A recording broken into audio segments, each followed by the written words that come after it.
Hey everybody, welcome to Drive-Thru Review 262. Today I'm going to talk about Machi Koro. It's going to be brought over to the United States shortly by Pandasaurus Games. And this is a very interesting game, very much a filler game.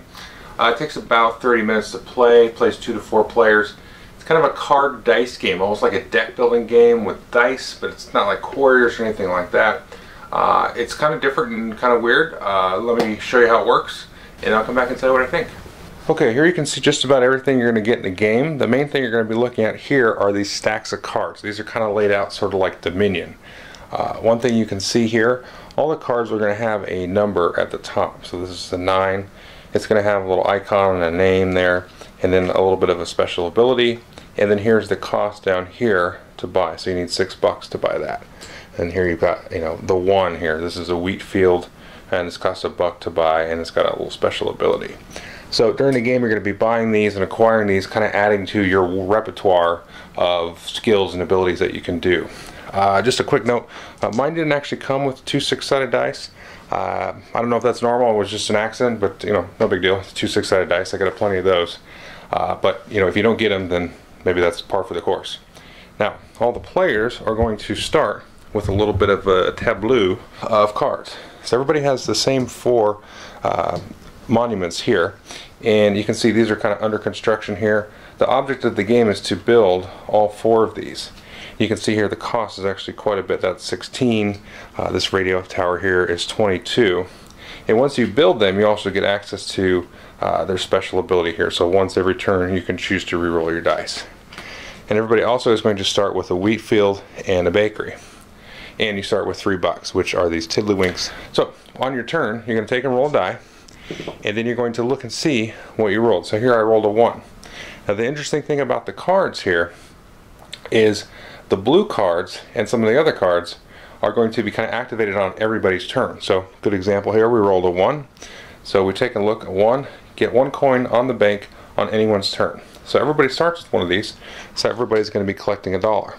And so you got these blue cards, you're always going to be involved in the turn and kind of basing your strategy around what other people are trying to roll for.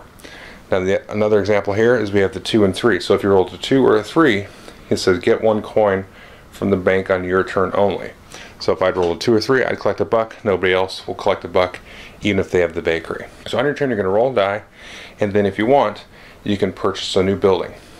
So if we look over here, we've got all kinds of different buildings here. All of these are going to be different, matching the different die rolls. So you got 11 and 12. Well, how would you roll that? By only rolling 1 die. Well, the first thing that you probably want to build, and the rules even kind of tell you this, is you can have this station here, and it's going to cost you $4 to build. Once you build it, you have the option, if you want, of rolling 2 dice. So you can, at that point, roll 1 or 2 dice, and then you just kind of go and add up the number. So that would be a 4 there. Anybody that has 4s would look and see if their cards are going to activate to collect the money. And then again, on your turn, you basically roll die, collect money, and then build a building optionally if you want. So as I said, the blue cards will activate on anybody's turn. So if we can see this 9 here, this is a mine. It's got this little sort of pinwheel icon there. And it's like get 5 coins from the bank on anyone's turn. So if I buy that, and I got a bunch of people rolling 9s, I'm going to get $5 a piece, even on my turns, on their turns. Now we also have the green ones again, which activate on your turn only. Then you have the red ones, which are very interesting. They're almost like attack cards. So there's 2 of these here. This one is a 3. It's a cafe, and it costs you $2 to build it. And it says get 1 coin from the player who rolled the dice. So if I have this card and you roll a 3 on your turn, I'm going to take $1 from you. Now, interesting thing about this, the way it resolves is any kind of payments or payments owed are going to be resolved first, and then any collections are going to happen, because you can see multiple things may happen here. So let's say I had, this cafe here, the 3, and you rolled a 3, so you got to pay me $1, and then you look at your card and say get 1 coin from the bank on your turn only. So the 3 is going to activate possibly multiple cards, and you can have multiple copies of cards. Now the interesting cool thing about this game is I've seen strategies here where somebody's going to go and buy, this isn't the greatest strategy in the world, but I've seen strategies similar to this where you go and buy a bunch of wheat fields. So you're getting $1 from everybody there whenever they're rolling 1s, and you're getting multiple dollars. Now you can only ever build, and this is, we've actually played this a few ways, because the rules, is a slight translation problem, I think. Honestly, I think you could play it either way, but the rules say either, there's two ways you could read it. Either you can only build one of these 6s here because it has this little sort of Space Needle icon, or it also has another sentence right after it that basically says you can build one of each. And I think it means one of each. That kind of makes a little bit more sense. So you can't have multiple stadiums, multiple business centers, or multiple TV stations. You can only have one of each. But you could also read it, the way the rules are written, that you can only have one of these 6s. But I think it means one of each. I'm pretty sure. So if we take a look at this 6, for example, these purple cards are all 6s. The stadium, get 2 coins from all players on your turn only. So when you roll a 6 on your turn, you're going to be stealing the money from the other players. And that's pretty much how all of these are. This one is especially interesting because it says when you roll 6, if this is your turn, trade 1 non-establishment with another player. And actually kind of force a swap. That one's really cool. It's kind of crazy, kind of mean, but you can really kind of change up the probabilities and things like that. So there's other cards here that'll kind of combo off of some of the icons. So it maybe tell you like get $2 for every card with this symbol, or $3 for a card. One that I've seen, used pretty effectively is this apple orchard here. Not only is this one going to give you $3 from the bank on anyone's turn, you also have this fruit and vegetable market here that says, if this is your turn, get 2 coins from the bank for each establishment with that little wheat symbol there. So you can buy a bunch of apple orchards, get some fruit and vegetable markets, so you're collecting money on everybody else's turn, and you're trying to hit the 12 on your turn.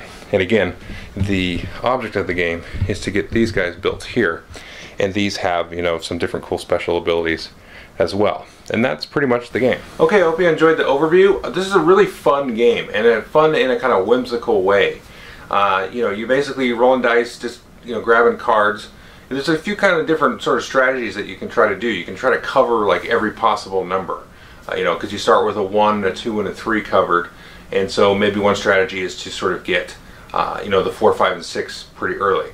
Or you can try to focus and kind of double down on some different numbers, so it feels kind of like craps or something that way. Maybe get a bunch of the 1s or the 1s and the 2s, and then you can have some decent sized turns. And then, like I said, with the apple orchards and the fruit markets and the vegetable markets, you can really kind of push for that. So you can have a turn. I saw a turn today where a guy scored like 22 coins or something, and that was pretty much all he needed for that last building to to build that big building, because those are kind of expensive.